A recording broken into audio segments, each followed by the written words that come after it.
अगर आप नरेंद्र मोदी के भाषण सुनते हैं तो उसमें कुछ आपने सेवेज फ्रेसेस को जरूर ऑब्जर्व किया होगा, जैसे कि फकीर, साहबजादे और आंदोलनजीवी। जब मोदी अपने आप को फकीर बोलते हैं तो उसके जरिए इंडिया का हर गरीब खुद को उनसे रिलेट कर पाता है। वही मोदी अपने ओपोनेंट राहुल गांधी के लिए साहबजादे वर्ड का इस्तेमाल करते हैं, अपने ओपोजिशन का कनेक्शन खुद से तोड़ देते हैं। यही नहीं, मोदी जी ने आंदोलनजीवी जैसे फ्रेसेस से उनके अगेंस्ट होने वाले सभी सोशल मूवमेंट की क्रिएटिविटी को खत्म कर दिया है। इस तरह अपने ह्यूमर और वन लाइनर के थ्रू अपने ओपोनेंट्स को रिटोर्ट करने वाले मोदी देश के ऐसे पहले प्राइम मिनिस्टर हैं जिन्होंने ऐसे पैरेगल डायलॉग्स को अपने पॉलिटिक्स का बेस बना लिया है। लेकिन वही former prime minister doctor Manmohan Singh phrases और डायलॉग्स के लिए नहीं जाने जाते थे। अपने साइलेंट बिहेवियर के लिए फेमस मनमोहन सिंह ने कहा था, my silence is better than 1000 answer. दो प्राइम मिनिस्टर और दोनों का सोचने का तरीका अलग और दोनों की पॉलिटिक्स भी बिल्कुल अलग। तो आखिर किस प्राइम मिनिस्टर के रहे 10 साल सबसे बेहतर? आइए तुलना करते हैं। भारतीय इकोनॉमी पर मनमोहन सिंह का व्यक्तिगत रूप से बहुत बड़ा कंट्रीब्यूशन रहा है और इस कंट्रीब्यूशन की असल शुरुआत इनके प्राइम मिनिस्टर बनने से कई साल पहले से शुरू हो गई थी, जब 1991 में इंडिया के prime minister PV Narasimha Rao हुआ करते थे और इस वक्त पर इंडिया की फाइनेंशियल कंडीशन बहुत खराब हो गई थी। दरअसल देश के फॉरेन रिजर्व्स बहुत कम हो गए थे। अब देश में सिर्फ 1 बिलियन के फॉरेन रिजर्व्स बाकी थे, जो केवल 2 हफ्तों के लिए देश को चला पाने के लिए सीमित थे। एंड ऐसे में बैंकरप्सी जैसे भयानक फाइनेंशियल कंडीशन की तरफ बढ़ रहा था। ऐसे में पीवी नरसिम्हा राव ने मनमोहन सिंह की तरफ रुख करा और उन्हें देश का फाइनेंस मिनिस्टर बनाया। मनमोहन सिंह ने देश की इकोनॉमी में कुछ बहुत बड़े बदलाव करे, जैसे कि उन्होंने डिसरेगुलेटेड बिजनेस को प्रमोट किया। शुरुआत तो इस पॉलिसी की वजह से ही हुई थी कि गवर्नमेंट बिजनेसेस को रेगुलेट कर सके और मेल्ड प्रैक्टिसेस से दूर रख सके, पर भ्रष्टाचार and difficulty of doing business की वजह से ये पॉलिसी इंडिया इकोनॉमी के लिए एक बहुत बड़ा घाटा साबित हुई। मनमोहन सिंह ने लाइसेंस राज हटाया और नए बिजनेसेस को इंडिया में इनवाइट किया ताकि हर तरह का बिजनेसमैन अपने बिजनेस को आसानी से सेटअप कर सके और यही से इंडिया में फॉरेन इन्वेस्टमेंट आनी शुरू हुई। और कुछ हफ्तों पहले जहां देश की इकोनॉमी क्रैश होने की कगार पे थी, अब वो हेल्थी अपवर्ड ट्रेंड की तरफ बढ़ने लगी। मनमोहन सिंह की सक्सेसफुल डिसीजन की वजह से ही मनमोहन सिंह कांग्रेस पॉलिटिक्स में एक बड़ा नाम बनने लगे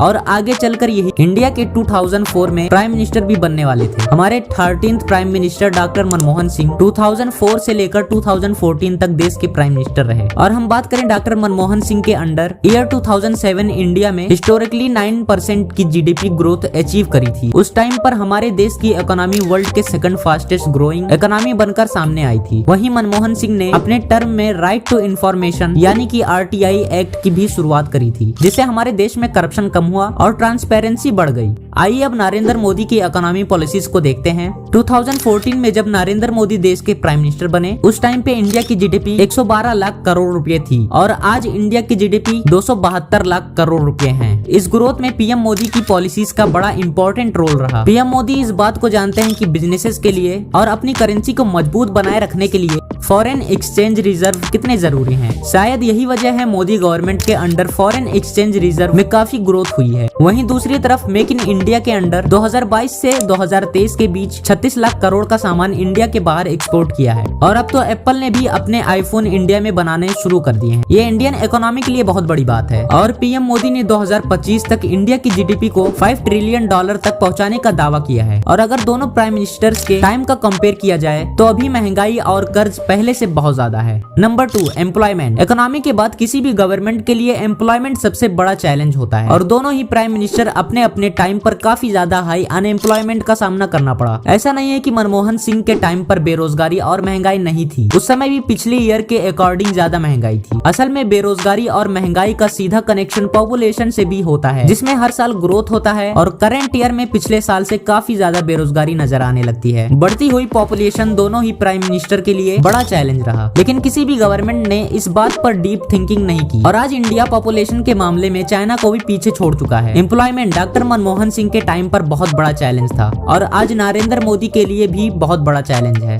नंबर 3, एग्रीकल्चर। एग्रीकल्चर को किसी भी कंट्री का बैकबोन माना जाता है, इसलिए दोनों ही गवर्नमेंट ने एग्रीकल्चर के सेक्टर में खूब काम किया। जैसे मनमोहन सिंह ने पावर में आने के साथ ही सबसे पहले फार्मर्स लोन माफ किए और फूड सिक्योरिटी बिल भी लेके आए। फूड सिक्योरिटी बिल के थ्रू देश के मेन एम देश की 2/3 पॉपुलेशन को सस्ते में अनाज प्रोवाइड करना था। इस योजना के तहत देश के 65% लोगों को फायदा मिला और रूरल एरियाज के 25% पॉपुलेशन को इस बिल से फायदा हुआ। वहीं अगर अब मोदी गवर्नमेंट की बात कर लीजिए तो एग्रीकल्चर के फील्ड में मोदी गवर्नमेंट ने भी बड़ा काम किया है, जैसे solar panel scheme, milk production में ग्रोथ, ब्लू रेवोल्यूशन और स्वीट रेवोल्यूशन की शुरुआत। इसके अलावा मोदी गवर्नमेंट 3 नए फार्मर लॉज लेके आई थी, जिनमें पहला प्रमोशन एंड फैसिलिटेशन बिल 2020 था। इसके अकॉर्डिंग फार्मर्स बिना किसी रोक टोक के अपनी फसल बेच सकते थे। दूसरे एग्रीकल्चर लॉ के अनुसार खराब फसल की भरपाई फार्मर्स को नहीं करनी पड़ती। और वहीं तीसरे फार्म लॉ में स्टॉक लिमिट हटाने की बात की गई थी, लेकिन एक लंबे फार्मर प्रोटेस्ट के बाद इस बिल को वापस ले लिया गया। तो देखा जाए नरेंद्र मोदी अपने पॉलिसीज से फार्मर्स को सेटिस्फाई नहीं कर पाए। Number 4, foreign policy. किसी भी कंट्री की फॉरेन पॉलिसी मुख्य रूप से कुछ प्रिंसिपल, इंटरेस्ट और ऑब्जेक्टिव का समूह होती है, जिसके थ्रू कोई भी कंट्री किसी दूसरे कंट्री के साथ रिलेशन एस्टेब्लिश करके अपने प्रिंसिपल्स फुलफिल करती है। 2009 से 2014 तक डॉक्टर मनमोहन सिंह की फॉरेन पॉलिसी कुछ खास नहीं रही। उनकी फॉरेन पॉलिसी प्रैक्टिकल से ज्यादा थ्योरेटिकल रही। उन्होंने दूसरे देशों से रिलेशन एस्टेब्लिश करने में ज्यादा इंटरेस्ट भी नहीं दिखाया। वहीं दूसरी तरफ पीएम मोदी के अंडर भारत की फॉरेन पॉलिसी में बहुत बड़ी ग्रोथ हुई है।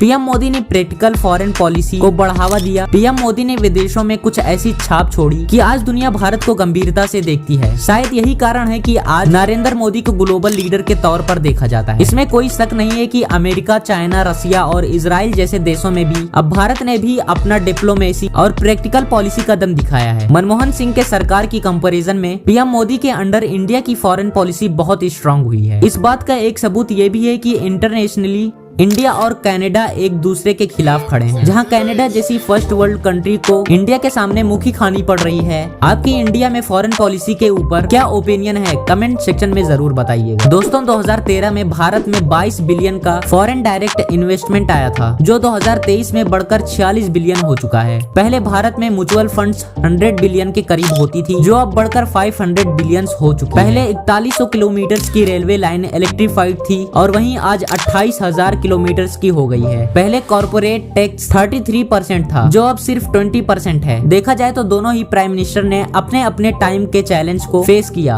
और जरूरी सुधार किए। नो डाउट आज पहले से ज्यादा बेरोजगारी और महंगाई है, लेकिन पिछले 10 सालों में इंडिया ने बहुत ग्रो भी किया है। बाकी आप नरेंद्र मोदी और डॉक्टर मनमोहन सिंह के कंपैरिजन के बारे में क्या सोचते हैं और आपके हिसाब से कौन सी गवर्नमेंट बेस्ट थी, कमेंट सेक्शन में जरूर बताइए और वीडियो पर एक लाइक जरूर करना, जिस वजह से हमारा हौसला बढ़े। Thank you so much.